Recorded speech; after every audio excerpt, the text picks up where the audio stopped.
Mothers, fathers, daughters, sons, brothers, and sisters. This is the Formula One New Balance Esports Series.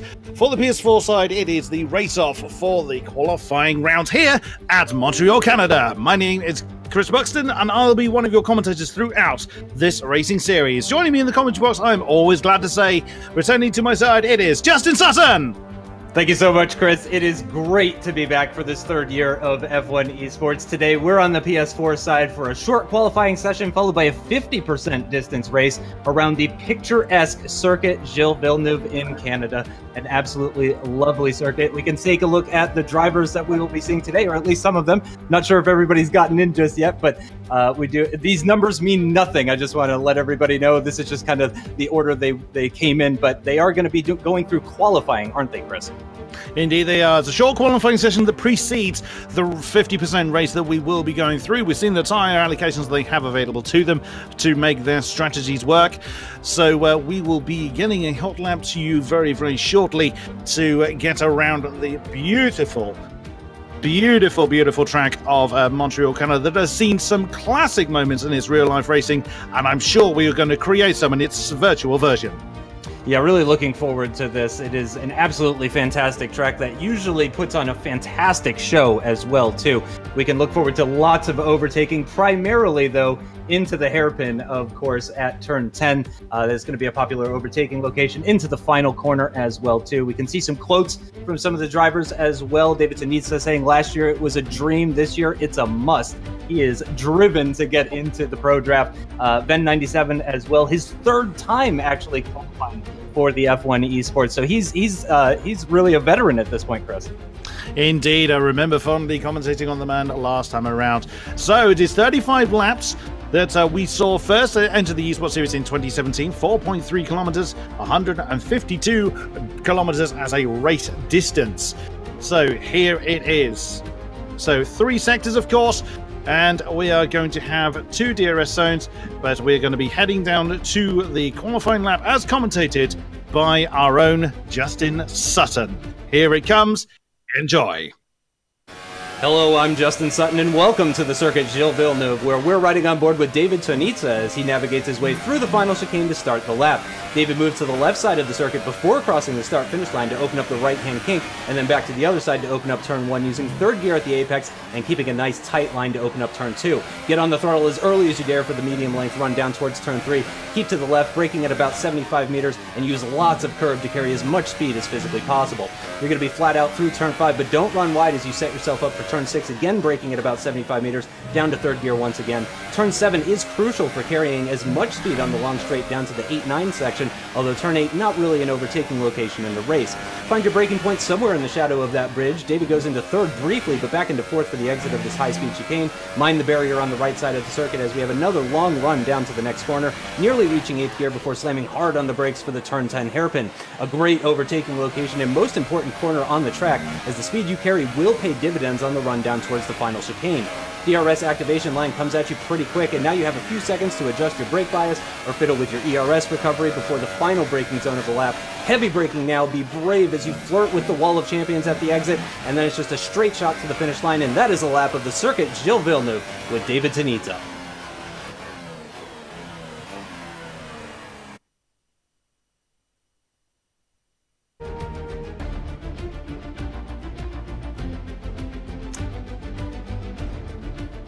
So we're just waiting to go to the lobby, just having some wonderful shots, actually, of the circuit Gilles Villeneuve in F1 2019, actually. So getting some early shots of that so everybody can look and see how beautiful that is going to be later on this year when that comes out, of course.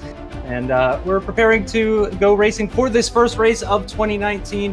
We will have 2 more, of course, later this week for the PC and Xbox sides as well, tomorrow and on Wednesday. So you guys can look forward to all of that, but we are focusing, of course, today on the PS4 side, and hopefully pretty soon here we'll have the lobby ready to go, and we can get straight into that qualifying session, Chris.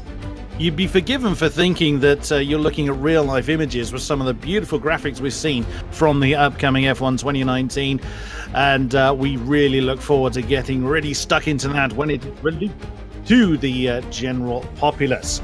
So, what can we expect from our drivers here at Canada for this 50% race?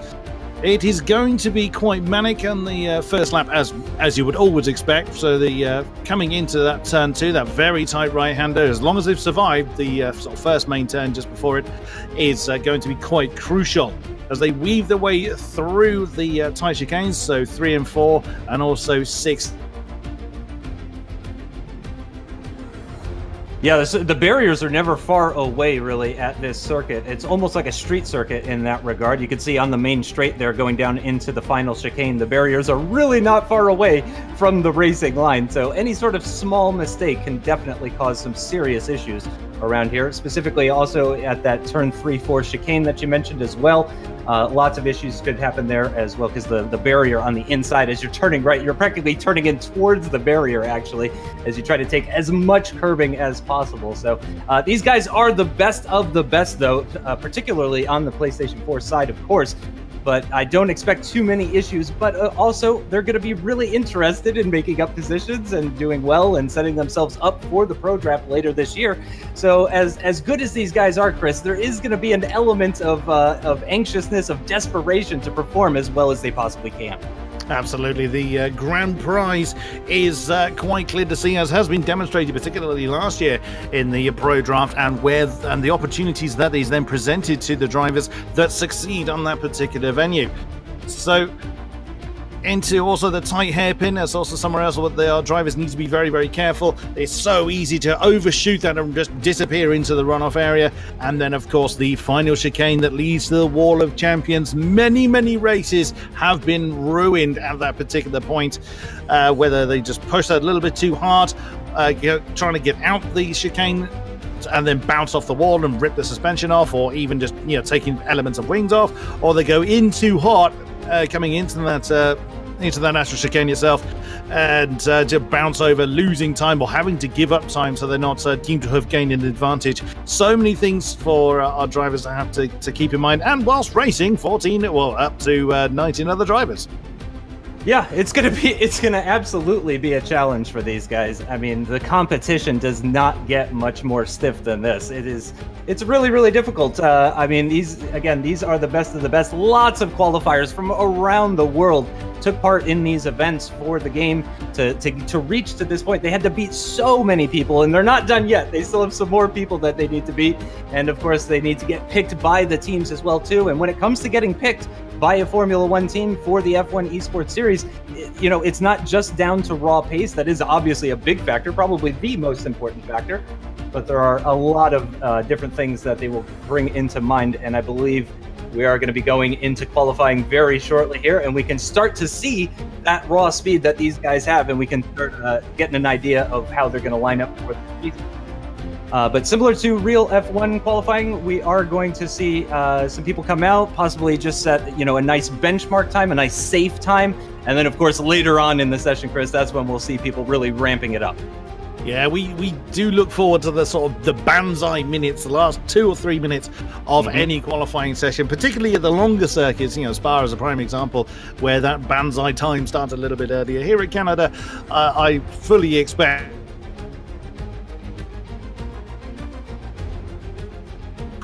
Yeah, so we're going to be getting into qualifying pretty soon here, I think, and again, we'll start getting those early representations of how these guys are going to be going along, and it is a little bit of a shorter lap. As here we go, we're on board with David Tonitza, who we saw that that hot lap from earlier on. He's in the Renault at the moment, just making his way into turn 6. Of course, no times on the board just yet. We've got a number of drivers out already, though. White Lila, David Tonitza, and Ben97 all out already. It is an 18-minute single qualifying session, though, so it's not like we're going to be going into Q2 or Q3 or anything like that. This is the one and only qualifying session for these drivers. So he's going to make his way into the hairpin now, getting heavy onto the brakes. Of course, he's not on a hot lap at the moment. He's still just on that out lap, but yeah, we've got more and more drivers coming out, Chris, in the early stages of this qualifying session. Oh, I apologize. Absolutely, everyone getting there. getting their banker laps in as quickly as we can. So there we can see the tyre allocations that, or the tyre selections that people have gone for. Couple going out the ultras. It's surprising to see the super softs being considered at this stage. Generally, the harder tyre doesn't get out, doesn't go for it.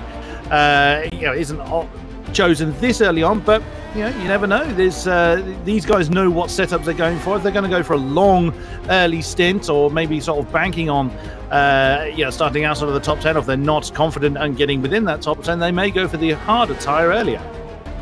Yeah, absolutely. Especially just to kind of get a little bit of practice in, just go out for a sighting lap. It does look like it is going to be nice and dry for this qualifying session. So I don't know what the weather forecast is, but based on the skies ahead, it doesn't look like we're going to be seeing any precipitation during this qualifying session. About 15 minutes to go. Still no times yet on the board, but I think David Tonita is looking to change that on the set of Ultra Softs as he makes the run down towards the final chicane now.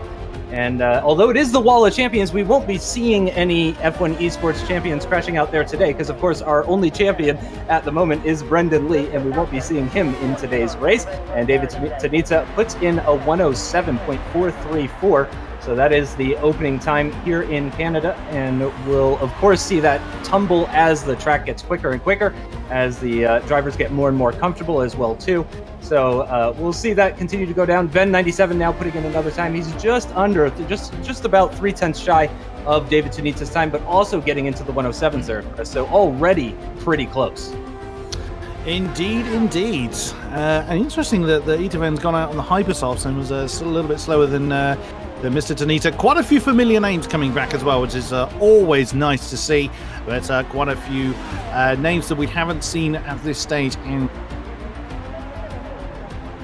nice as well. Always welcoming any driver that is going to try their hand at this sort of thing, as well as mixing it with the establishment, so to speak. So about half the field on track at the moment. 108.9 from Fab 13. Most certainly a banker lap, even on this. Yeah, on those super softs, that's definitely a banker lap. He's not really, I don't think he's looking to actually get into the top 10 necessarily with that. We did end up with 17 drivers out of the 18 that we were hoping to have for today's race, but unfortunately, connection issues and whatnot, those can cause problems. So just having a look in the pit lane, it's looking rather busy at the moment, I have to say, but a number of cars out on circuit, some more times coming in. Platinum Nebula going fourth quickest, also into the 107s. Danny MG setting a 108.4. That was also on the Super Softs. The only person on the Ultra Softs so far has been David Tonita. McGrady, Ven97, and Platinum Nebula all going out and setting their times on the Hyper Softs. And of course, Chris, these guys do have to start the race on the tires that they set their fastest time on. So that is something worth considering. Yeah, absolutely. So that's a pretty decent benchmark, actually, from Tonita on the Ultras 107.4. Yeah. As we see McGrady bring his Force India in with a 107.5. So even the banker laps are fairly close together, or certainly the top four. Quite a few people yet to show their hands. Some people could be leaving it a bit later. We haven't seen, for instance, Flores come out. He's leaving his McLaren in the garage until a little bit later on. Some people prefer to do that, kind of just not show their hand or what have you, or just not put laps on the tires. These guys are very well established. Of course, this is some of the best drivers on the PS4 platform. They've gone through the public qualifying sessions and have been selected for this drive off, for this race off we have at the moment. Here is White Lila, is Manuel Biancalida. We have seen him on this platform before, and here he is in the McLaren on the, I think that's the Hypersofts he's running.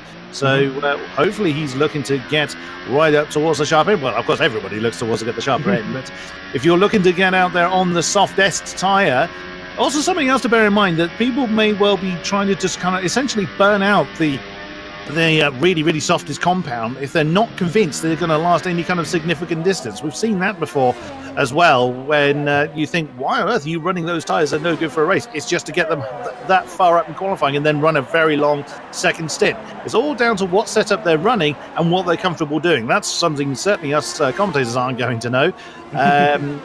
But yeah, it's fantastic to see. There's also, you may well want to kind of compare how the drivers are doing now to how we saw them last season in the F1 Esports. it's not really a very viable comparison, as there's quite a long time, and they've done many races in between then. So much would have changed from our championship-worthy drivers. Oh, yeah, without question. We now have 9 times on the board with just a couple of super soft times, a couple of ultra soft times, the vast majority on the hyper softs, though. And David Tunitsa still leading the way at the moment.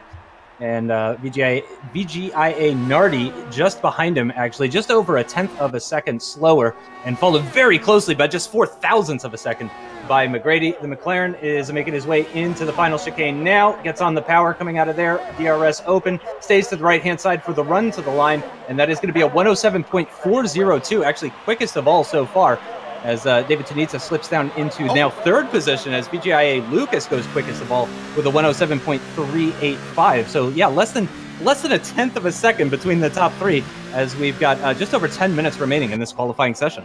Excellent. So we've got a real great banzai time coming up for us later on in this session then.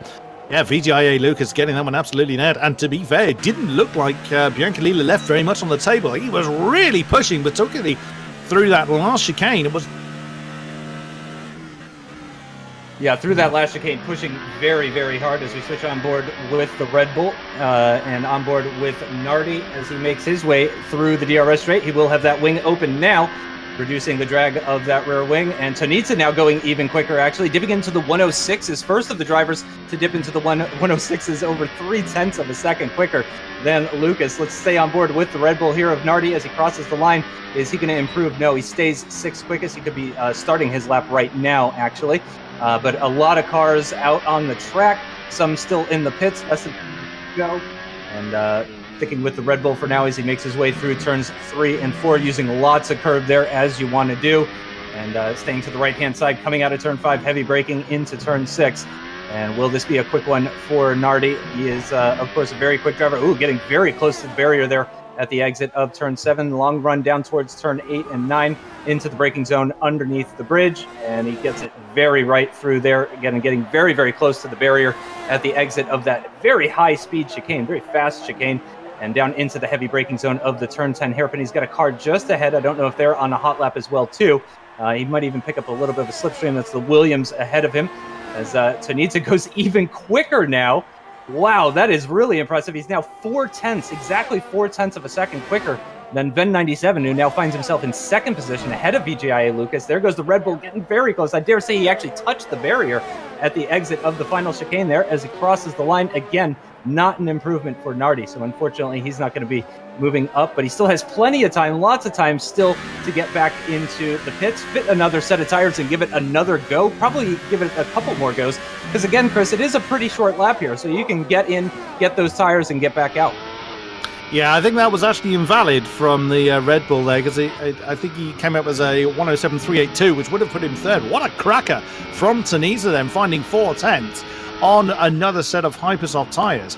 And that was Nardi's 2nd lap as well. He'd already done what's he done, 107.5 earlier in the session, but like you say, it's not a particularly long lap, still plenty of time to go, as we are now on board with the Sauber of Alvaro Aznar, who's just working his way down towards the hairpin on, again, he's gone for Hypersofts. He's done a 107.9 previously in the session. So he's a second off the current pole time, but expect a lot of shuffling in the times going on, taking his time, making sure he's not going to get impeded by anybody ahead of him.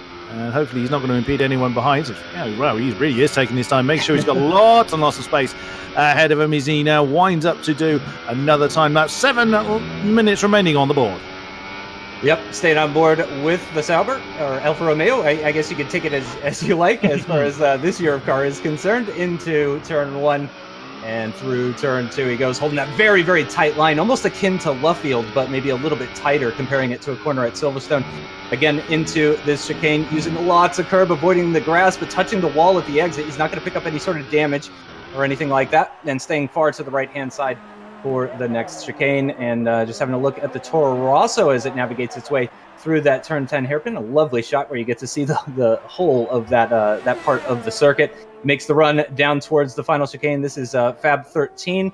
And he's currently 5th fastest at the moment with a 107.450, less than half of a tenth between himself and White Lila. Just over 6 minutes remaining in this session. He's he's right in the thick of things, though. He has lots of cars just behind him, not that much slower. It is actually extremely tight, going all the way down to 12th position. Really, Smokeman in the Renault with that 108.8. That's really the only unrepresentative time that we're seeing so far. Still a few drivers yet to set times. Now just RC Alonso, TF1 Lewis, Daniel Alves as well. They have yet to set a time. 2 of them actually in the pits as well. So we'll still wait to see those guys come out. Sticking with the Toro Rosso, though, of Fab 13 as he makes the run down towards turn 8. Again, a very high-speed chicane. Dropping it down into 4th gear, or at least that's what David did in the hot lap when I was going on board with him. But who knows if he was actually revealing his true pace around this circuit. He might have actually been holding back, just setting a nice, clean, somewhat representative lap when he did that recording. Got out of the turn 10, the back end just stepping out ever so slightly. And now the long run down towards that final chicane. Will we see Fab improve at all? 5 minutes to go in this qualifying session for the first race of the 2019 New Balance Esports Series. And there we go. Again, just touching the wall. We're seeing a number of drivers just touching the wall ever so slightly, and they're just about getting away with it. Well, indeed. I don't think it's going to be helping them. I think that one also was an invalid lap. So that should have been a 107.2, which would have actually put him in 2nd position. Also, something else that I've just realized, the other Toro Rosso of Danny MG is actually on the Ultras. He's come back into the pits anyway, but I wondered what he was looking at. So Isaac Price has actually just jumped up to 2nd with a 107.118. So he's looking to get on with it. As we are on board with Ita Venn at the moment, currently 3rd, just grazes that wall. He's coming to set a time, 107.316. His current time does improve on it. Was it a valid lap? It was not. So he remains in that 3rd position. He would have remained in that 3rd position anyway, as he was a 107.2, but still finding improvements out there as the clock continues to count down. Nearly caught a car coming out of the pit exit there, but he did manage to avoid him. So I don't know if he's actually on another flying lap at the moment, or if he's just trying to get back to the pits as soon as he can to fit another set of tires. Bit of traffic going on, it seems, as we get into the 8-9 chicane. The McLaren and the Renault running in very close formation, with White Lila being the driver ahead in this particular scenario. I don't think either of these guys is on a hot lap. Yeah, White Lila is on an out lap and has been rather holding up that Renault, I think. I'm not sure if that's... yeah, it must be Smokeman, actually, because David Tanita is in the pits. So I'm not sure if Smokeman... Yeah, 3 laps. I'm going to assume he's coming into the pits while White Lila is just starting the lap in the McLaren. And yeah, there is the confirmation. The Renault does peel off into the pits with just over 3 minutes remaining. I'd say that's just about enough time to get back out there one more time. But White Lila continues on for the first hot lap on this set of tires into turn 1. The left-hander holding that very tight line to open up turn 2 as much as they possibly can. And onto the power down towards turn 3. But it is, again, still very, very close. So far, Williams Isaac, the only driver within 2/10 of David Tanita. So at the top, actually, there's a bit of a gap. But then sort of from 3rd down to 12th, or even 13th, or even 14th, to be honest, it's about 3.5 tenths a second, less than 4 tenths of a second. So very, very tight between the midfield guys. And really, any one of them, oh, no, and that's a big issue for White Lila. That finds, I believe that was David Tanita in the other Renault, who was on an out lap. He was doing a bit of swerving, trying to get some heat into those tires, and that is definitely not what White Lila is going to want, and I don't think there's enough time to come back into the pits, fit a new set of tires, and try it again. So yeah, I think that's a lap ruined, unfortunately. Oh dear, that may well be examined after the race, but it is what it is. It's a genuine mistake. However, what's the McLaren? He's going to complete the lap. Oh, no, that's binned. He went to complete the lap, but I mean, if he's got damage on the car, there's no way he's going to be able to make that turn as good as he needs, and he's now going to struggle to get into the pits. So, final 2 minutes is now going to be Banzai time. Most people, the only people not on track are White Lila, as we've just seen him go back in, and McGrady, interestingly. Everyone else. Yep, everybody is out at the moment. Lots of out laps. You can see, actually, as you mentioned, White Lila, the only person in the pits at the moment. We still have those same 3 drivers that have yet to set a time so far in this session. So, of course, for them, this is going to be absolutely crucial for them to set a time. With 1.5 minutes remaining, they're not going to have an opportunity to fit another set of tires and try it again. So this is really crunch time for these guys. We're on board with the Red Bull of Nardi as he navigates his way through 8 and 9. Very tighty, actually, through there. Really not even coming close to the barrier at the exit of turn 9. So no worries there for him. And hard onto the brakes now for that turn 10 hairpin. Get it all rotated up. Get on the power as early as you can. The track feeds over to the right-hand side, back over to the left.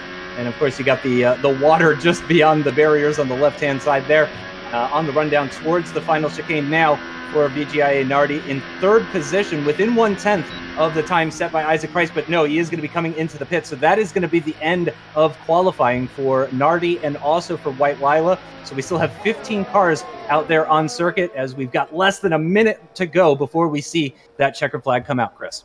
And a lot of people that are still laying some rubber down. Just Nardi and Lila in the pit, as you say. That is Danny. White Lila has retired from the session. Not surprised. He will start no higher than 8th position. There goes one of the Red Bulls. Past the Toro Rosso. They've only got 20 seconds. He's got to get on with it. He will just about make it, but he'll be very, very tight for Danny to start the lap. Now, he's also changed to the Hypersofts. I did see him on Ultras earlier. No, he's coming in. He's qualifying. He's done. Starts no higher than 5th. Still impressive to see. 107.3 on the board. Quad 7 107.1s with Isaac Price, Fab and Nardi in that bracket. Danny retires his car. That is Tanita in the lead Renault, so he hasn't sat on his laurels. He's decided to try and improve on his already very impressive time. Well, that's 106.9 on the board. He's going to complete the lap, fly to the final chicane, just avoids hitting the wall by mere millimeters. What does he put on the board? It's a 106.849. My goodness. So he still the only man to get into the 106s, and he has improved on his time again. What a statement of intent from David Tanita. Yeah, he found another 10 somehow on that lap. That's incredible. The checkered flag is officially out. Still waiting for Isaac Price to finish his lap. We've got the likes of Floris Weirs in 11th position at the moment. He's still on a lap, as is the other Renault of Smokeman. It looks like RC Alonso and TF1 Lewis might still be setting time. There is RC Alonso, actually, as we go on board with the Williams. But no, he's peeling off into the pits, and that is the nightmare scenario right there, Chris. You leave it right until the end, and then you just can't get it right. Here's his teammate, TF1 Lewis, as he comes to the end. He finds the finish line now. Where is it going to be? It's going to be a 107.600, or 0.599, actually, as it shows on the screen on the left-hand side. It's only good enough for 13th quickest, just behind Floris. And it looks like Floris also peeled off into the pit, so he's not going to do any better. And that is qualifying done. It is David Tanita that steals pole position with an impressive 106.8. Unbelievable. Almost 0.3 of a second quicker than Williams Isaac, who was, I mean, just a couple of hundredths, not even less than a couple of hundredths ahead of Fab 13. So very, very, very tight in qualifying. But you have to say, the star today here in Canada was David Tanita. What an unbelievable lap. In fact, his first lap would have been enough for pole. 2 incredible laps from him. That is unreal.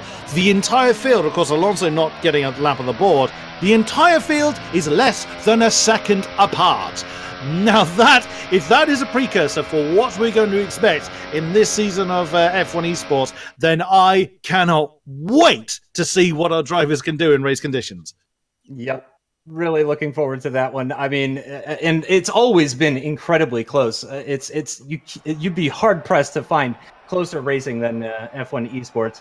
So we've got David Tanita, as I mentioned, on pole position. Isaac Price just behind him in the Red Bull, less than 0.3 adrift. Then Fab 13, then 97, Nardi in 5th position, followed by Danny MG, Smokeman, and Lucas on the 4th row of the grid. Platinum Nebula 2 ahead of McGrady, just sneaking into the top 10. White Lila, unfortunate in the end there with that lap. Doesn't get into the top 10, but will have free choice of tires from 11th. Floris in 12th position, TF1 Lewis in 13th, Alvaro Aznar in 14th position for Alfa Romeo Sauber. But as you said, Chris, incredibly close, less than a second between all of them. And for those that may not know sim racing or even racing in general, that is extremely close. And I am very much looking forward to the race that kind of qualifying session is going to produce. Oh, yeah. Oh, and that looked very wet. Oh, that's going to be interesting. So the guys that have qualified on their Hypersoft tires don't have to start on them, of course, because there be the water falling from the sky. Now, this is going to be very interesting to see who has gone for what kind of setup. Now, the drivers would have known what the weather forecasts are going to be. We don't, which is part of the fun for us. Now,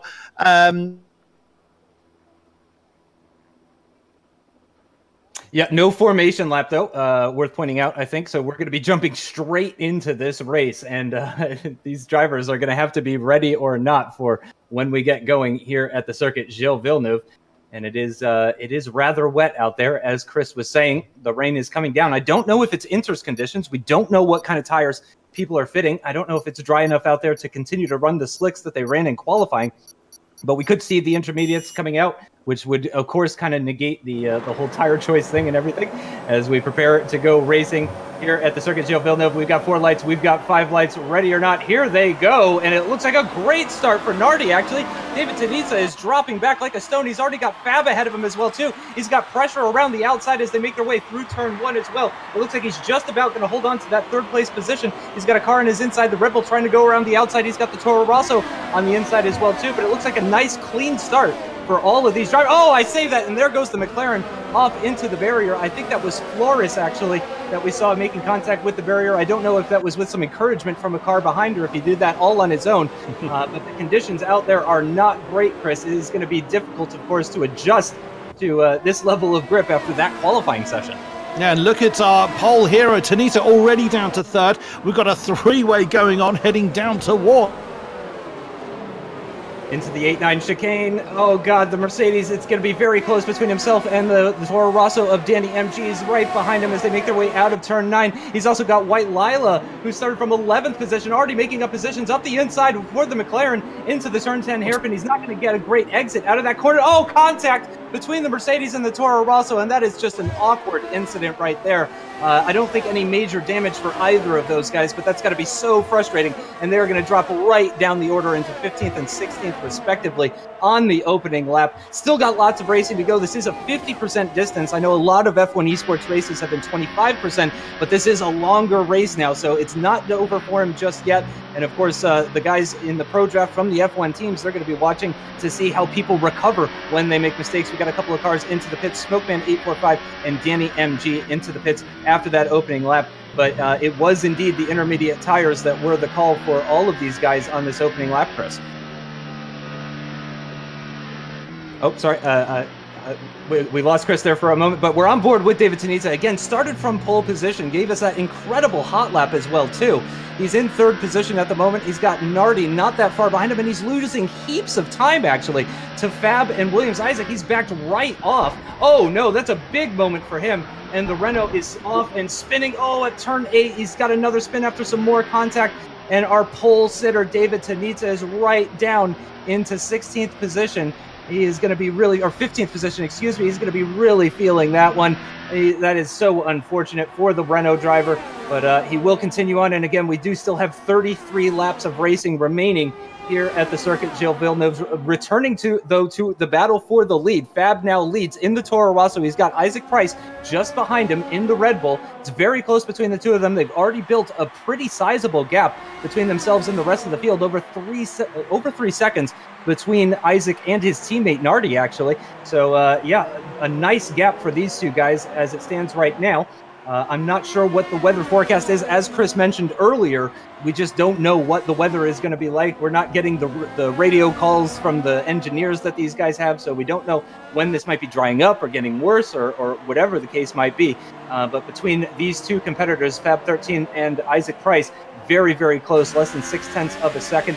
I don't know if DRS has been activated or not, actually. I didn't catch that. I don't know if the conditions have permitted it or not, but let's look a little bit further back into the midfield. We're on board with McGrady as he hunts down Ven 97 up ahead of him as they make their way into the 8-9 chicane. You can still see the rain is definitely falling. I don't know if it's falling any worse than it was at the beginning. Still seems to be a similar amount of drops on the screen compared to the start of the race into the heavy braking zone. No overtaking possibilities for the Force India at this particular occasion. But the other Force India, on the other hand, he could be on for an overtake as Hugo LF1 tries the overtake here on RC Alonso 44 side by side out of the turn 10 hairpin. And it looks like Alonso is going to stay ahead for the meantime and hold on to that position. Excuse me, Hugo actually is going to hold on to that position, running very close behind Alonso now into the final chicane, and no overtaking attempts there. You would think the final chicane is a great overtaking location because, of course, it's a heavy braking zone, but two cars just will not fit in there. So you're going to see drivers being very timid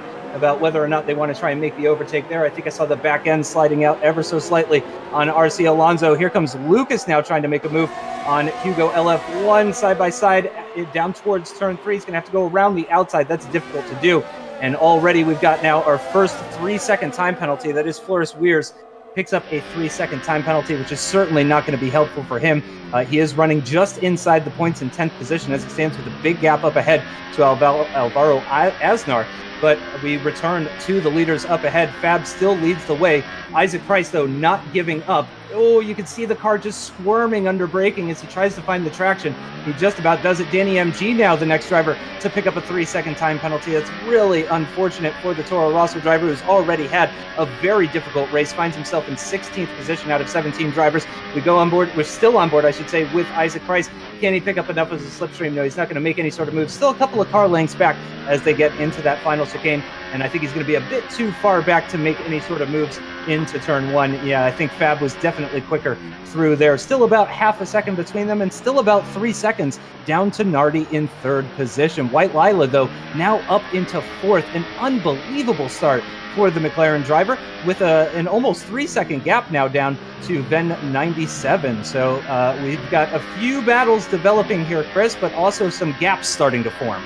Indeed, indeed. Now, it's going to be when the weather changes as well. That's another thing our drivers are going to have to bear in mind. But what a disaster. I don't think we can understate enough how badly that has gone for Tanita. Now, this will also be down to who has practiced in the wet. So have they sorted out their wet setup, or have they practiced enough for these conditions? That's something else they're going to have to do. Yeah, I mean, again, these conditions are nothing to like what they saw in qualifying, and that's the most recent practice that they would have had around this circuit. White Lila, I think, is actually starting to close in on Nardi, just about 1 second between those two, and Lila drops back a little bit. Still on board with Isaac Price. He, of course, really would like to pick up this win here on Fab 13 into the final chicane. They go once again heavy onto the brakes, but again, similar sort of distance between them, a couple of car lengths back. Not going to be close enough for Isaac Price on this particular occasion.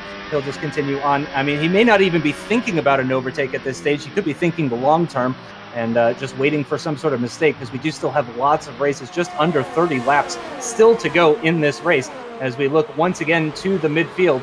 And again, it is Ida Ven in the, Ven 97 in 5th position that currently leads this train of about 5 cars thereabouts. We're looking at Daniel Alves at the moment, currently in 7th position, running very, very close to the back of the Force India of McGrady up ahead. And again, McGrady very close to Ven 97 as well. And I don't think we're going to be seeing the pit stop window anytime in the immediate future, because of course these intermediates should last a pretty long amount of time, a good amount of laps on these intermediate tires. Of course, if it does start to dry up, though, they will need to change tires, or if the rain starts to come down even harder here in Canada, then they will, of course, need to opt for the full wet tires.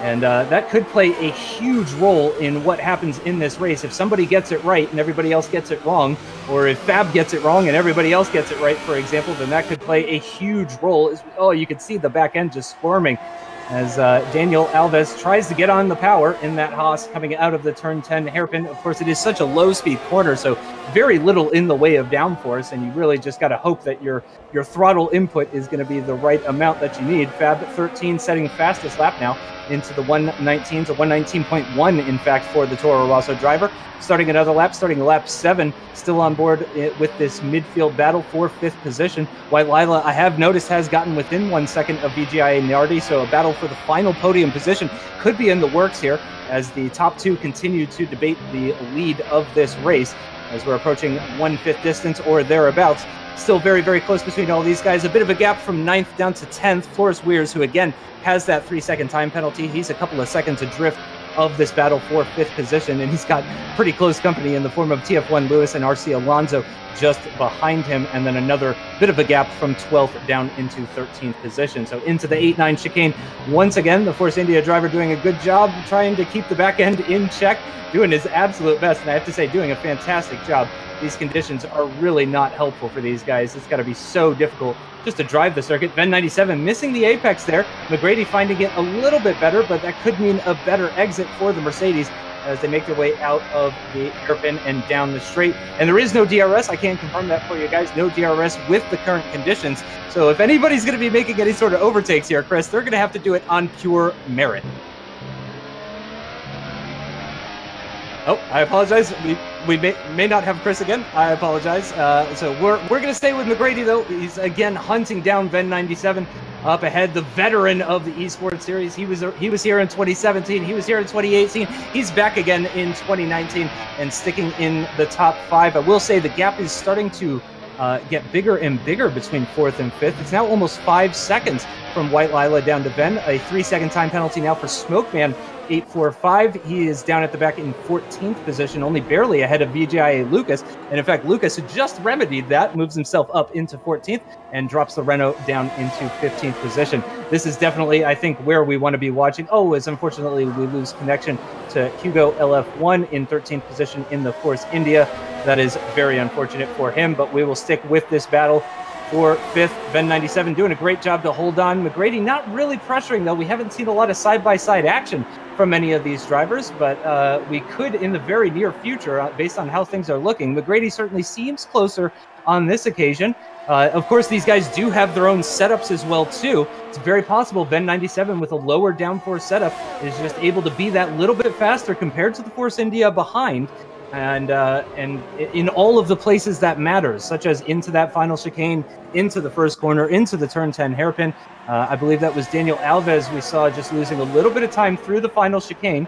That could put Platinum Nebula, his teammate, actually, for this race. Although nobody's really teammates in these races. Nobody's going to help out their teammate. That is for darn sure. Oh, big moment there for McGrady. That's not what he wants, actually. He's going to lose him a significant amount of time. He's 1.5 seconds behind Ven 97 now. It's going to drop him possibly into the clutches of the Haas. Will he try a late dive bomb? No, not into turn 6. He decides, thinks better of it, and stays in 7th position. But McGrady loses lots of time to Ven 97 up ahead, which means the Mercedes can now relax a little bit. Doesn't have to worry so much about the car behind. David Tunitsa, who dropped down into last position after that early incident in this race, is now setting the fastest lap. And again, I would not count him out just yet. Maybe for the win isn't going to be necessarily possible. But certainly he could be on for a points finish, especially in a mixed conditions race such as the one we're getting. And do we have Chris back? Are you back with us, Chris? Nope. I apologize. Yeah, just let me know, Chris, if and when you get back, and hopefully we can look forward to hearing your sultry tones commentate over this race alongside me. But we still focus on this 6th place position. McGrady has actually closed back up to Ven 97. It is now less than a second. So that is not over with just yet. I'm not sure if Ven 97 made any sort of mistakes there, or if that's just pure praise from McGrady to get back within 1 second of the Mercedes ahead of him. The two Haas's now starting to get very close to one another, just about 0.6 of a second between Daniel Alves and Platinum Nebula. And then about 2 seconds down to Alvaro Aznar in the Alfa Romeo. I wonder if he's going to be closing in. Floris Weir's about 1.5 seconds adrift of Alvaro as well, too. And bringing the Williams of Lewis and Alonso along for the ride with them, too. So those guys could definitely be getting involved with this. On board with McGrady once again, who again closed up that 1.5 second gap that the Mercedes pulled out after that mistake from the Force India driver. It does still seem that the intermediate tires are the right ones to be on. We have not seen anybody come into the pits. It also looks like Lucas and Hugo are still debating 13th position as Lucas gets back up into 13th ahead of the Force India. Lots of wheel spin there, though, for McGrady. That's certainly going to hurt him in his quest to close up to the back of the Mercedes ahead of him. I don't think he's going to be able to make any sort of overtakes into the final chicane or indeed into turn 2 either. So very unfortunate for him, but still lots of racing still to go here in Canada. Out of the final corner, back end wanting to step out. Feels like that wall gets very, very close as well, too. into the first corner, heavy braking, avoiding the curb there actually as well too. Curbs can be very slippery in these kinds of conditions, holding that little bit tighter line compared to the Mercedes ahead of him. Is that going to pay him dividends on the run down towards turn 3? No, not quite. Still a similar sort of distance. Misses his apex for the initial turn in for that chicane, but I don't think he's going to lose too much time. Ben 97 feeling a little bit more comfortable. Doesn't have to go defensive or anything like that into turn 6. And can take turn 7 on the racing line. And you can see, again, just squirming. It's very, very marginal for these drivers. You can see the back end just wants to step out through all of these low-speed corners, of which there are many here at the circuit. Gilles Villeneuve on board with McGrady, looking backwards, actually, at the Haas of Daniel Alves, who is very, very close, about 0.3 of a second between the Force India and the Haas as they get into the braking zone for the turn 10 hairpin. No moves making there on this particular occasion. Do you see a bit of carbon fiber there, actually, on the circuit? So I'm not sure if that's a recent development. And, Floris Weers has actually dropped down to 11th. Behind the Williams of TF1 Lewis, so he is out of the points after losing that position. RC Alonso involved in that battle as well too, but McGrady still on the hunt. Ben 97 up ahead of him as we come to the end of lap 11 to start lap number 12. And there is a 3-second time penalty now for Alvaro Aznar, who's in 9th position. Oh, and we've got drivers into the pits. Lewis is into the pits. Flores is into the pits, and RC Alonso is into the pits. So the Williams guys are actually going to be double stacking in the pits. I'm not sure what tire compound they're going on, but I don't see a ton of rain falling. So I think we could be on for a slick set of tires for those guys. We'll keep an eye on them and see what sort of times they're going to be doing and keep an eye on their progress. They're, of course, going to lose loads of positions from going into the pits. But this could be a stroke of genius, potentially. Those guys, of course, with a lot less to lose being a bit further down. No surprise seeing the top guys stay out, because if they can, they would really like to see how the lower pace, the lower end of the guys fare on those tires. So will we see either of the leaders come into the pits? This could be a prime opportunity for Isaac Price to try and maybe get an undercut on his rival. Again, there hasn't really been much side-by-side action between these two. The Toro Rosso and the Red Bull, though, both take the final chicane. Neither driver into the pits at the end of lap 12. They're going to continue on once again. But, Chris, we've had a number of drivers into the pits at the end of lap 11. We've hit that all-important crossover stage then, as the track has dried up, the rain is gone. But who is going to brave the wet? Who has made the jump at the right time? Now it's going to be the all-important when, as I say, the bottom half of the field, obviously, are the ones that have, with the exception of Hugo. I saw that we had lost him, sadly. So here we are watching Isaac Price chasing Fab, who's had a pretty damn good race, I think it's fair to say. Well, bit of a twitch on Isaac's car. Seems to be, I would imagine the tyres are pretty much screaming enough by now. The wet tyres do not like running on dry tyres. And look how carefully Isaac's having to go through that chicane. He would be much quicker than that under normal circumstances, were he able to absolutely floor it. But I would say, judging by how much he's really struggling, we're certainly not seeing any spray and haven't done for a while. So I would say now is the time to be getting rid of those intermediate tyres, and it looks like it's the super softs that people are going for. Not really surprised with how many laps are left, so, to guarantee that they'll get to the end of the race. Yep, exactly right. And both of the leaders, again, taking the chicane, opting not to come into the pits. I really thought Isaac Price would have pitted at the end of that lap. And indeed, White, Lila, and Nardi are both into the pits from 3rd and 4th position, respectively. They're going to get rid of those intermediate tires and likely fit the super soft tires as well, too. Platinum Nebula 2, currently the leading super soft runners of those that came into the pits already. But there is Nardi indeed coming out on a set of the super softs. And White Lila, I think, is still on a set of intermediates. So that might have been a mistake. I also noticed earlier, Chris, that Lucas and Smokeman have both been into the pits for a second round of stops. So they may have also made a mistake and accidentally fitted a second set of intermediate tires, which would be very unfortunate for their races. So I'm not sure if I'm assuming that was a mistake, or either that or we just missed something else that was going on. David Tanita now is into the pits. Again, our pole sitter, who has had a very unfortunate race.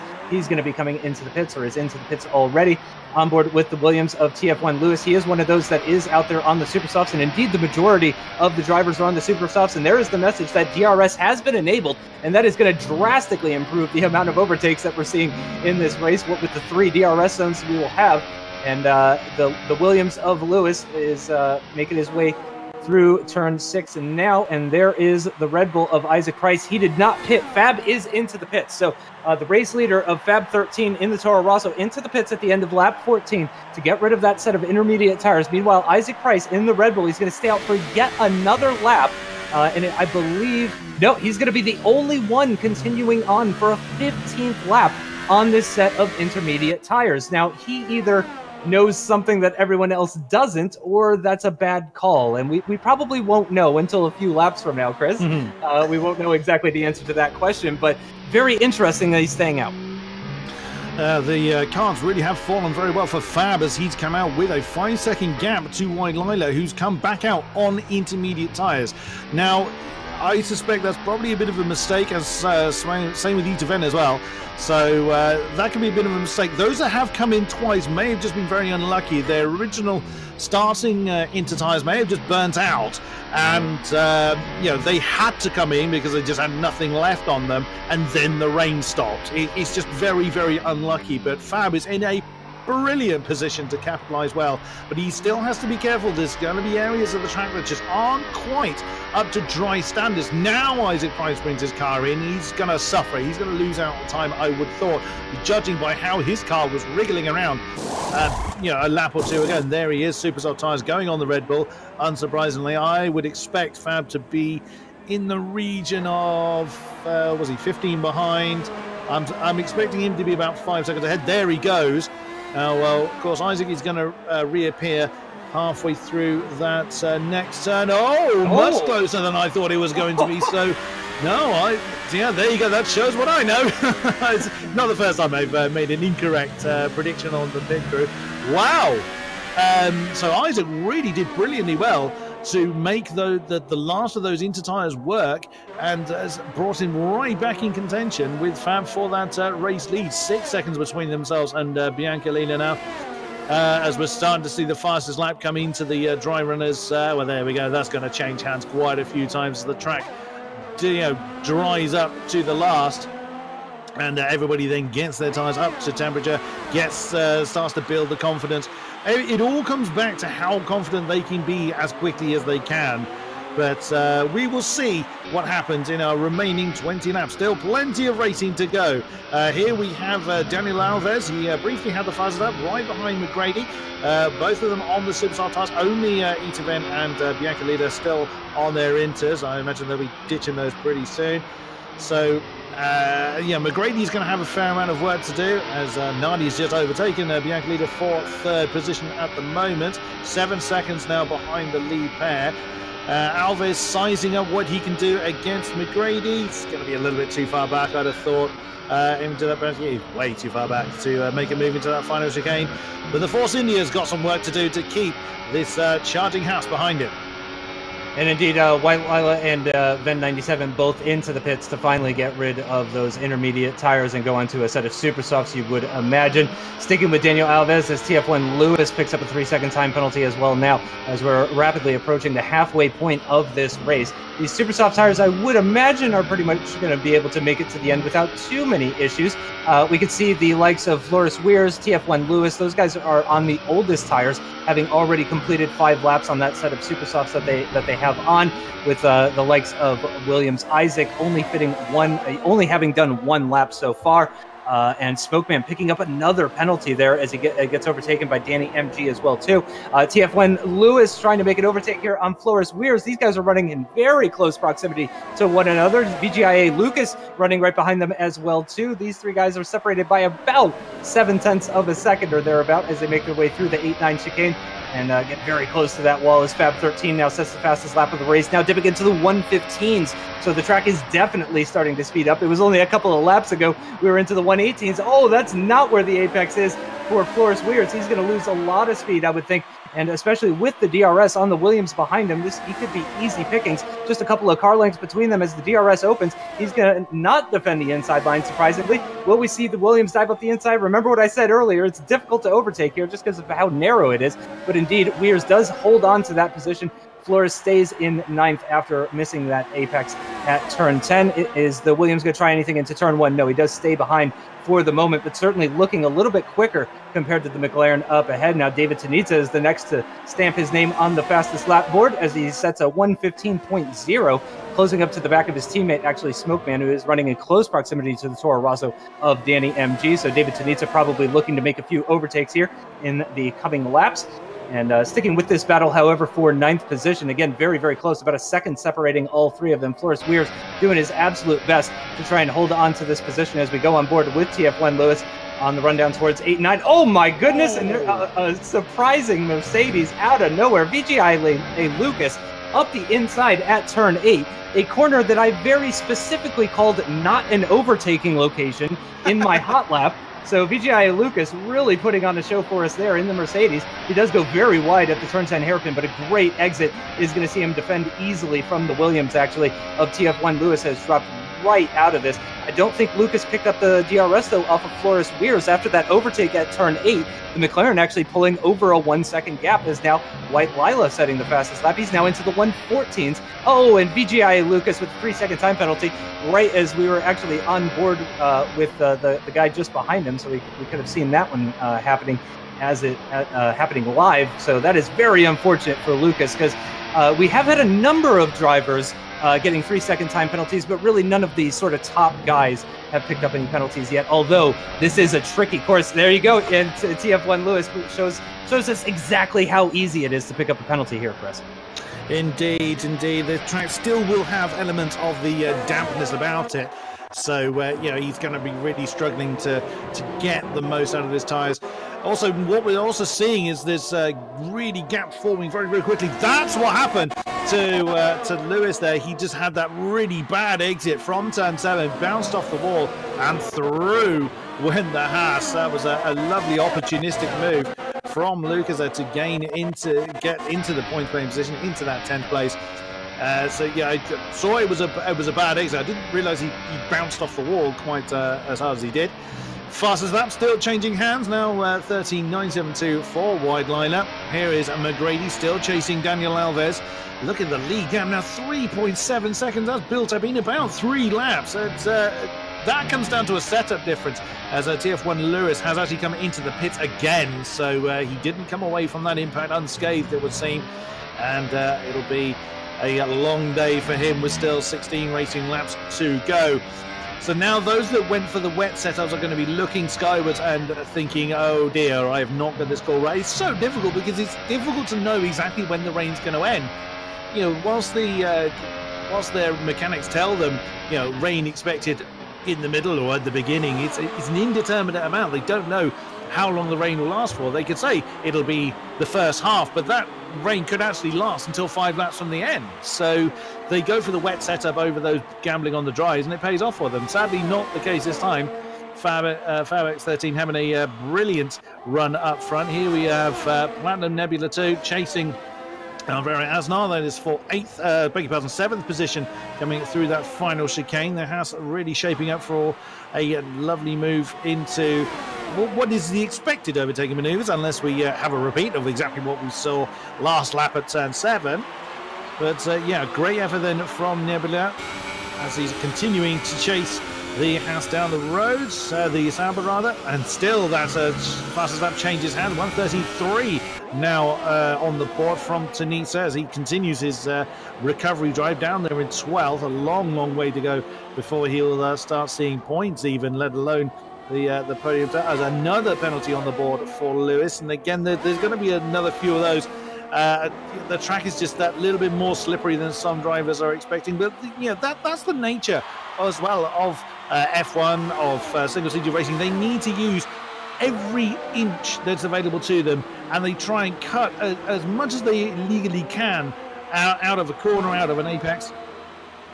Ooh, Nardi, 3-second time penalty. That's the first of the big guns picking up a penalty. As I mentioned earlier, the front runners didn't really have penalties, but Nardi in 3rd position does pick up a 3-second penalty. However, that would not be enough to actually drop him any sort of positions or anything.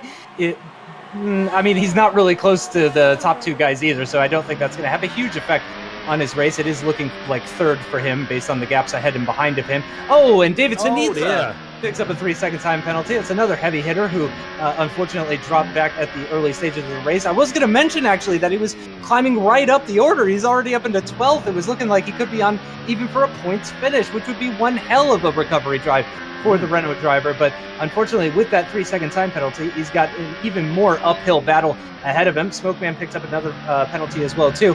We're on board with White Lila, who's running behind McGrady. This is the battle for 5th position, about half a second between the two of them as they get into the braking zone for that turn 10 hairpin. Not a big gap up ahead to Daniel Alves, either in 4th position. So this is really a 3-way battle for 4th position.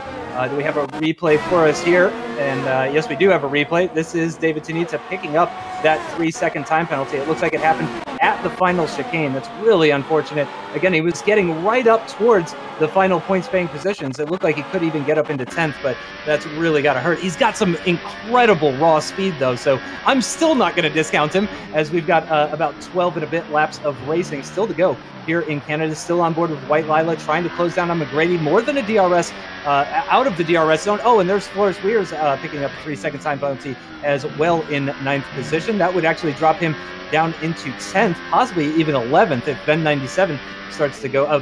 He's actually got penalties as well, too. So we'll have to figure that out once we actually get to the closing stages of the race. But going on board with the Toro Rosso now, Danny MG running very close to the back of David Tunitsa as they make their way through the 3-4 chicane, through the high-speed right-hander of turn 5 into the heavy braking zone of turn 6, getting onto those curbs. Yeah, the curbs were the enemy earlier when the rain was falling, but now they could really make good use of the curbing around this circuit, and that really shows. David Tunitsa, I have to say, going much quicker through turn 7 compared to Danny MG. You could see him just pulling away, the Renault just pulling off into the distance. Danny MG just not able to hang on to the back of that Renault. He will pick up the DRS here, whereas David Tunitsa actually will not. He's just outside the DRS range of Ben 97. So the Toro Rosso will get the benefit of DRS. He's going to be way too far back. There's no way he's making an overtake into the final chicane here. White Lila, on the other hand, could be on for an overtake. Less than 3/10 between himself and McGrady as they get into turn 1. He's got the inside line.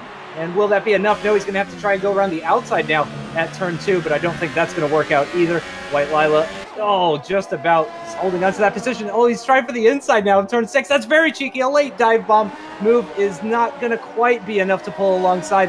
The Force India does stay ahead of the McLaren for the time being, but White Lila clearly wants to get by. He's going to be very, very close. The Force India defends the inside line into turn 8. Around the outside goes the McLaren. That's a second overtake at another at the corner that I described as not being an overtaking location. That is incredible stuff from White Lila to move up into the top 5. I got to say, that's probably move of the day so far for me, Chris.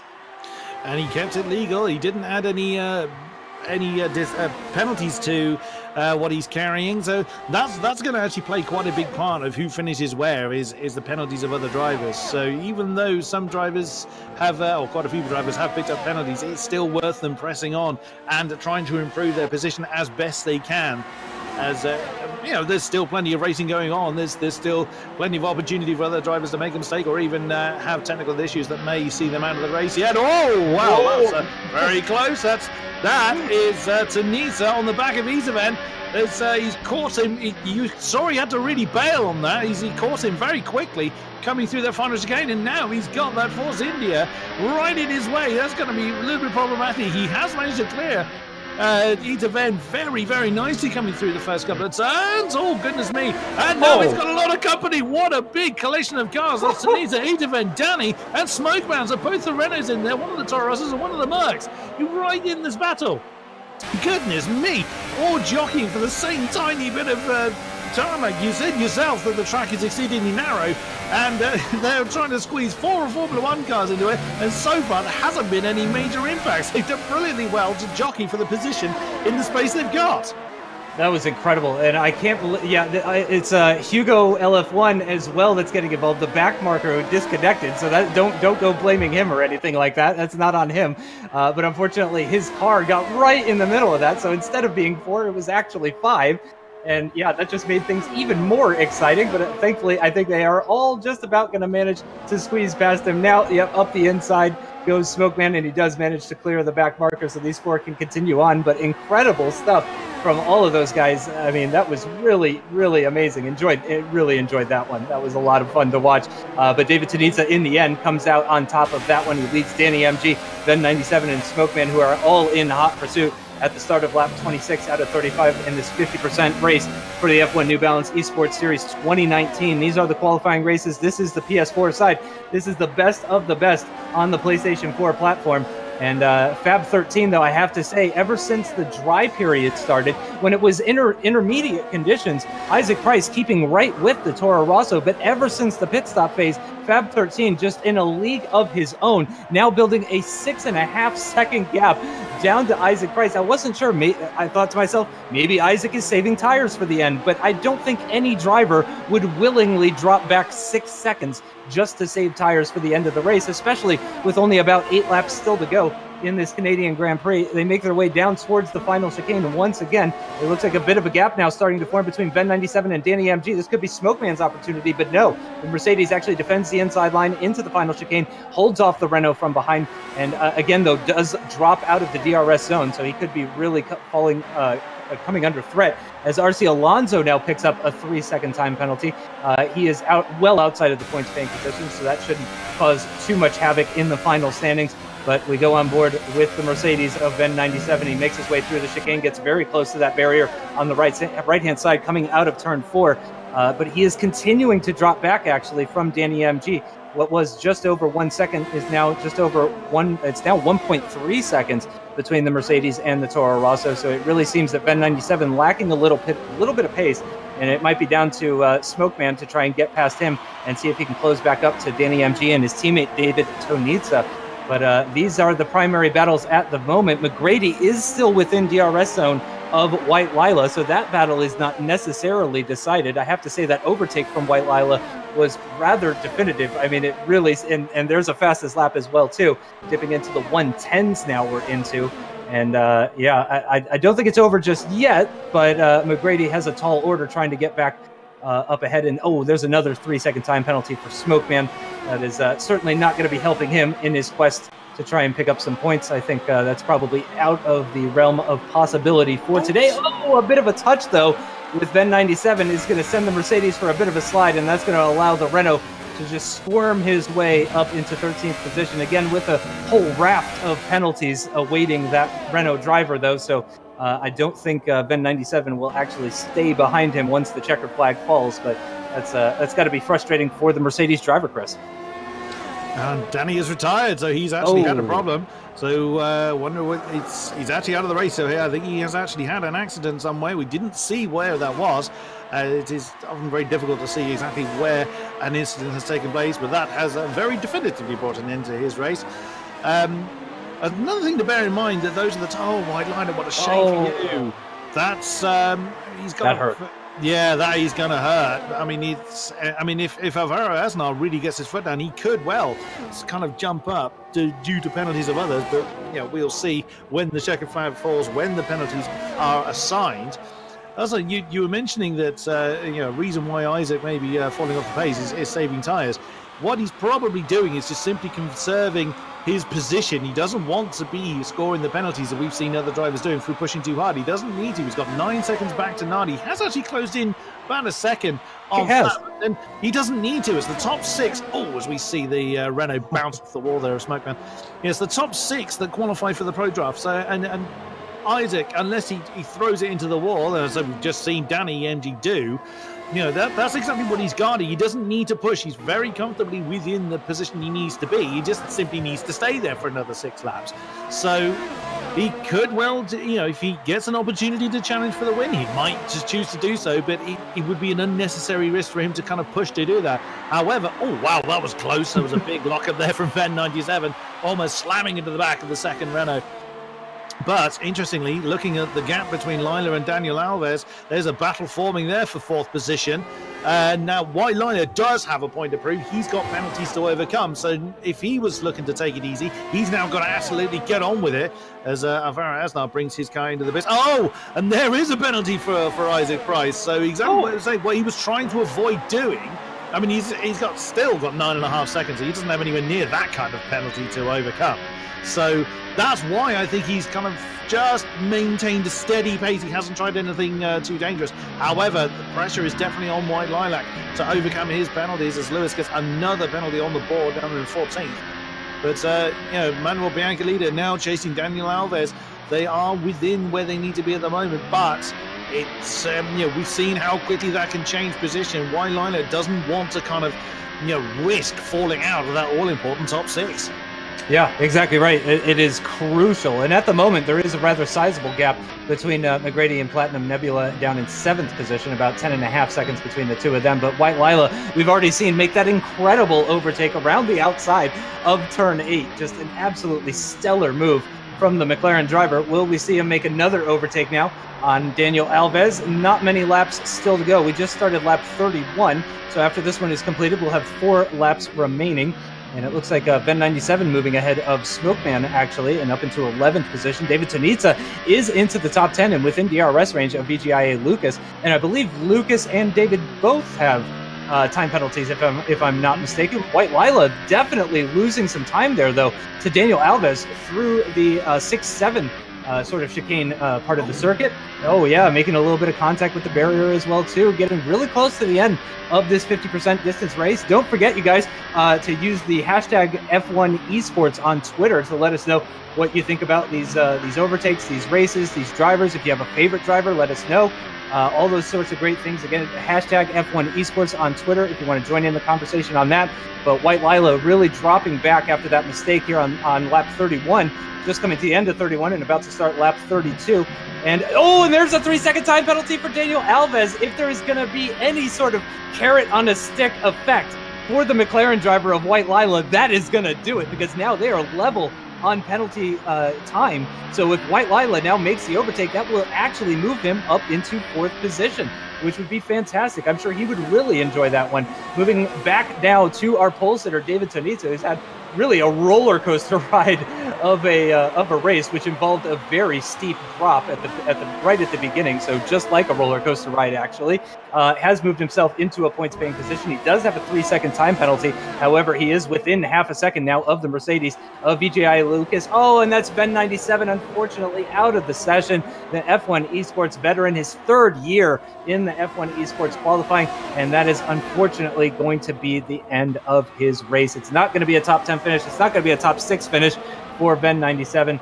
That is very unfortunate. But David Tonitza, I have to say, Chris, he is looking very close, very racy on the back of Lucas now. Yeah, he's closed in this gap as quickly as he possibly can.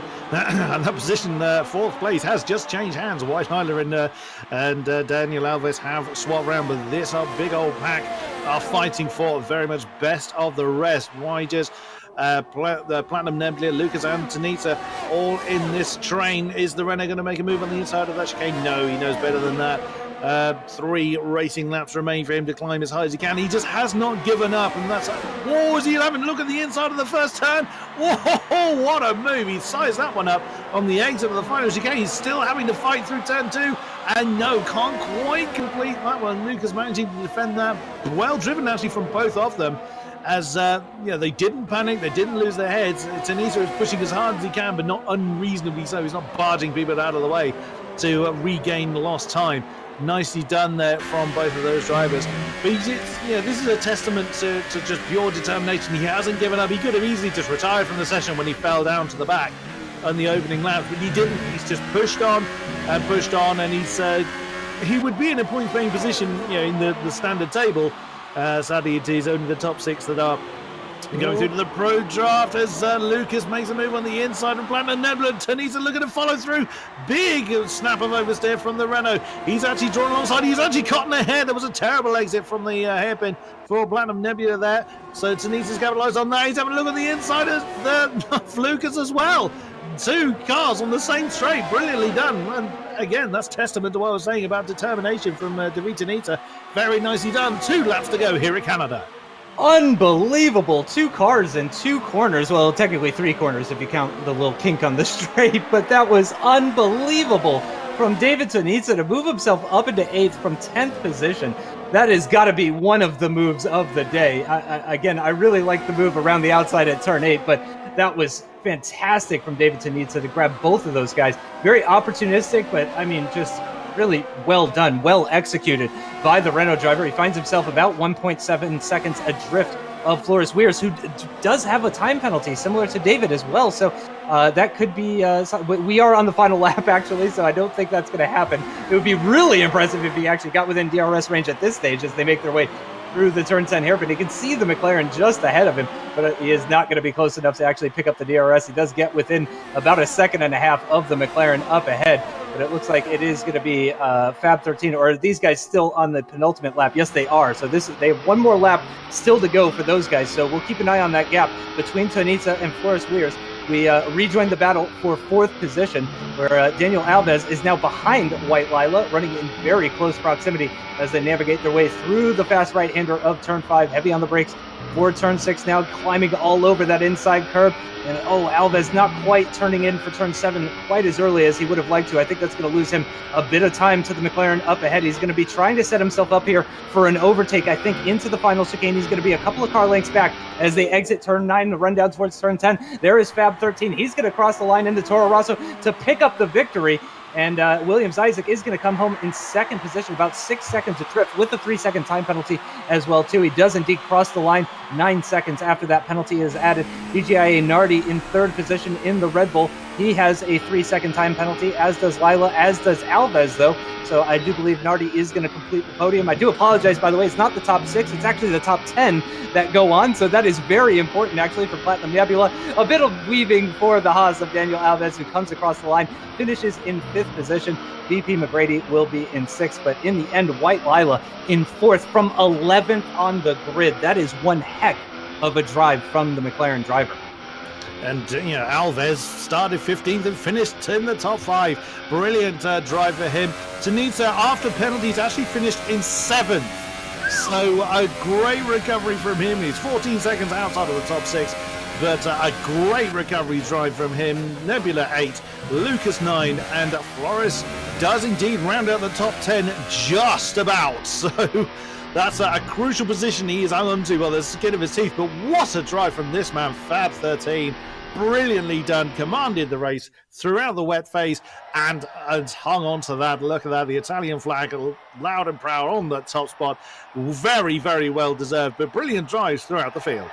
I can't believe his dry pace compared to the wet pace. Again, during the wet weather phase, while they were on the intermediate tires, there was practically nothing between himself and Isaac Price. And then as soon as the pit stop phase started, the Red Bull came out just behind the Toro Rosso, and we thought we were on for a serious race for the lead. We were getting really optimistic, I think, about that, Chris. and then he just took off into the distance. 2 seconds, 3 seconds, 4 seconds, and it just kept getting bigger and bigger.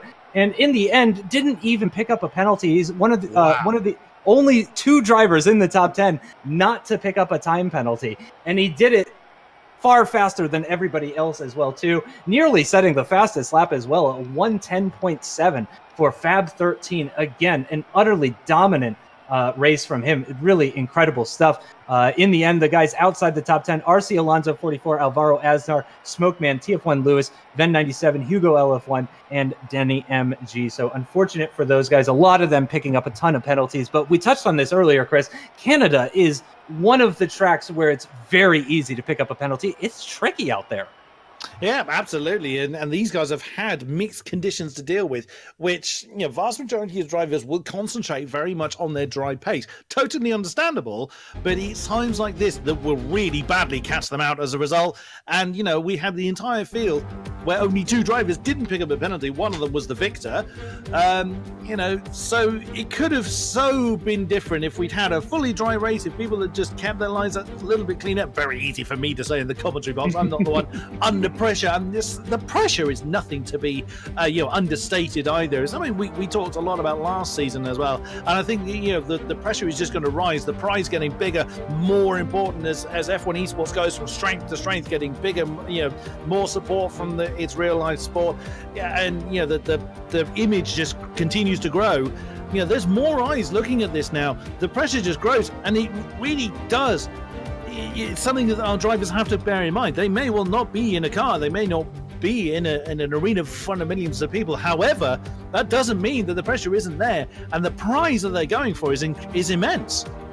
Yeah, it really is. It's bigger than ever, and as you said, the competition is more difficult than it's ever been. There's more and more people watching, more and more people participating. There's just a lot going on in F1 Esports in 2019. But those guys did an absolutely fantastic job.